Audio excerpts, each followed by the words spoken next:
Angela Levin, Grazia magazine, is quoting Meghan Markle as saying she, quote, deeply regrets the royal racist controversy and is very sorry I left the royals. Now, what do you make of that? All of these regrets, isn't it too late? Of course, it's much too late. This is Meghan in the mood for being a victim. I'm not taken in by that for a single moment. It is much too late. All the damage has been done. And she still says, I'm not going to London. I don't want to go there. And she dislikes it. So this, I think, is just something to say. So people think that she's more wonderful than ever. I think these are for her real fans who just want to hear happy words from her and say how good she is. But she's told more lies than, you can count butterflies in the garden, and she just doesn't care if they're not true. And she just goes on. She said also that she's sorry that she said that they were racist. Now we know what effect that had. Duke of Edinburgh was seriously ill in hospital, and the Queen was obviously very worried about him. And she didn't hold back on going on to talk to Oprah and said there is racism. Now, the cunning side of that was she wouldn't say who it was. So really, you think that it's the whole family, or there's one very important one, and that hovered over the Queen all the way since then. And I think that she can't now expect to be forgiven for those things and all the other lies that she's told. It's just ludicrous. I don't know whether Grazia are very for her or not, or have got this truthful nonsense. I just think it's just disgusting. I think it's part of her new PR drive, isn't it? Because the magazine is also alleging that Meghan hasn't actually told Archie and Lilibet about their royal heritage yet. Is that right? Yes, she hasn't told them that. Now, what's interesting with that one is that she made a huge, huge fuss that she wanted them to get their titles. There was no rush. But she wanted it. She wanted their titles. And every paper said that she wanted everyone to talk to them as prince or princess. And I felt that was very awful for them, because they'd get bullied at school, because that's what children do when Charles thinks he's so different from everybody else. But that couldn't have been, because quite the reverse. They don't know who they really are, their royal background, but they don't know their family either. So they've got no idea of who is really there. They don't remember when they were absolutely tiny and came to London to see the king, because I think one was 1 and the other was 3. So that's not going to stay in their memory. But she said she also wants, this is really nonsense, she also wants them to have as natural a life, a normal, natural life as possible before they learn that they're royal. Now, they don't have a normal life at the moment, because they don't see anybody in they don't see their cousins, they don't see their aunts and uncles, they just see one grandmother. Not a grandfather, and certainly not the king, and certainly not introduced to Meghan. So they don't know anybody. They don't know what a castle's like. They don't know what London's like. We never see them in the streets. People say they never see the children going to school. You never see them running about outside, because Harry is so obsessed with looking after them, making sure they're safe. You understand that a bit, but you can't say they're having a normal life. And their parents go away all the time. They're off on trips all over the world a lot. They're not there with them all the time. So they obviously have someone else, maybe Meghan's mother, but I suspect they have, 2 or 3 people to look after the children. So they don't have an ordinary life whatsoever. So I don't understand what's in her mind. And do you think it's weird that the children are kept so protected and away from the limelight? I need you to do something for me right now. It is free. It is easy. It is simple. Just hit that subscribe button on YouTube. That's because over 50% of you watching this video haven't done that yet. Yes. Well, Harry wants to do that, actually. He's very nervous that if they are in the limelight and they could be attacked or stolen. And I think that he wants to look after them. Well, on one level, that's a very good thing. But on the other, the poor children don't grow up. How are they going to be sociable? Children need to be with other children and with adults, I think. And so they're at ease with them. But I don't know whether that happens at all. They keep it all very, very secret. And I feel very sorry for the children because they've got lovely cousins. William and Catherine's children, I think they'd be delighted to have little ones. Not so little ones love little ones. And I think they would really enjoy that. But, that's not to be. And so it's very, very difficult for them to be like ordinary children. How careful are they? If they do go to see a child in another person's house, can they allow that? Are they scared? I know that William was always fed up that if ever he went to stay overnight with someone, the police had to go and they had to look under, the chairs and everything to make sure there was no bombs and it was very safe, even though there's someone from school. And he understandably hated that. So, it did make them unlike other children. And children like to be the same, don't they? They want to play the same games, look the same, and enjoy the same sort of lifestyle. But I don't think that can happen because they're hidden away. Well, it's very weird. Very weird. Everything with the children and the Sussexes is odd. I was also very surprised, Angela, to see this week Oprah Winfrey back in public associating with Meghan. This was at a book club event at a local Montecito store. But this did go against a lot of what we'd heard about Oprah wanting to distance herself from Meghan. So what do we make of her being seen in public again with the Duchess after such a long time apart? Well, I don't know how she got there, but I've read all over the place that Meghan has said they are not very friendly. Yeah, I'd heard the same. She's sort of stepped back. She says she's not very friendly with Meghan. They're absolutely not friends. And I think it means that the woman who owns the shop actually has invited Meghan, or Meghan's invited herself. Harry wasn't there. Now, what's very interesting is that they had what they called hometown heroes, a sort of place where all the people who were nearby had written a book and they would all go on the shelf there. Now, it's a joke because Meghan's book went on there, The Bench. Now, did you ever see it? I mean, it was a book with sort of 2 lines on each page, nice drawings, but often the grammar was completely out of sync.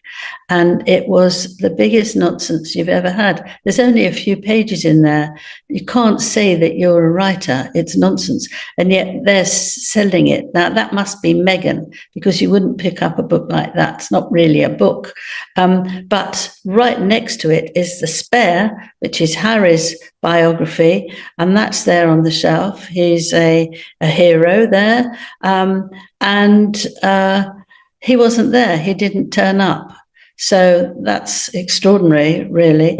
And yes, she's also said, we don't know exactly what Meghan said in her speech, but we do know that she made a speech. Of course, she's a great one for making a speech. And she said she's just gone into a chapter of joy. Now, the fact that she did this on the second year after the Queen's death, the day of the second year of the Queen's death, is very distasteful. And to say a chapter of joy when that is linked with the Queen having passed for 2 years is very unpleasant, isn't it? Well, it is. Not to mention your father battling his health, your father-in-law battling serious cancer, your sister-in-law battling very serious cancer. But, as long as Meghan's joyful, who cares about all of that? But actually what happened was that there were a lot of booing. A lot of the women who were there booed her and harangued her, and it didn't work one bit. It was very embarrassing, apparently. Oh, my goodness. So she's even been booed in Montecito, Angela. Yes. Well, I think people have found out what she's like and don't like it. And I think, well, the fact that there was a lot of them booing, if she started, I don't know, we haven't seen or heard anything about her speech, apart from the fact that she said it's a chapter of joy and she feels so happy, that she might have said back to her, when she was 11 and she told the company that they had to be women. That one again. That's what she does. She does that. Well, she might. And what did you think of this, Angela? Look, people are saying she's cosplaying Princess Diana in her outfits. Yeah.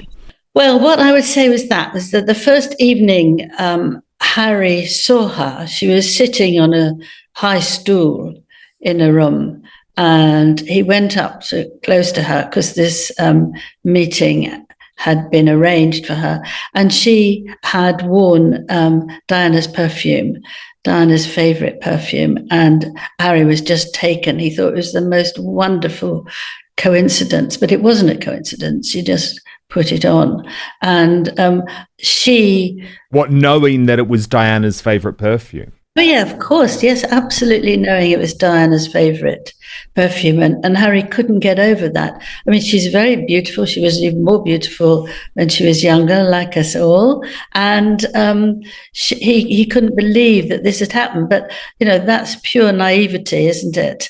But she very cunningly again knew that. Well, she said if she keeps an eye on Diana, she can be more like her as much as possible. And she does that to please Harry. She feels that if she lies down on the floor, head onto the floor and thinks very hard, Diana will tell her what to do. This is what she tells Harry. Now, Harry told me and does. Harry told me and does feel that his mother is still watching over him and telling him what to do, particularly with charities, particularly with what he does. She is still very, very close to him. So if his partner in life wears very, very similar clothes, then it's helping him continue with this feeling.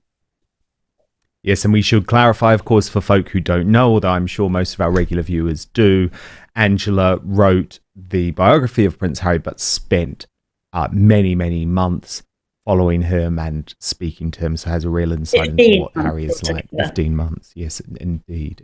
Yeah. Now, look, there's a big issue with Meghan's plans, though, for American Riviera Orchard, her sort of goop-like brand. What's going on, Angela? Well, it seems that it's chaotic. I mean, most people who are going to start something new, they have a website, they make sure that they have everything ready for them, and then they might make the food or they might get on to doing it. But this has been done upside down, wrong way round, and she gave away the 50 jam jars with raspberry jam. Two or three people came back and said it was lovely, but not nearly in as many as she wanted. But there's nothing. The website doesn't say anybody can buy anything, nothing can be bought anything, and the trademarks are all blocking anything that's going on.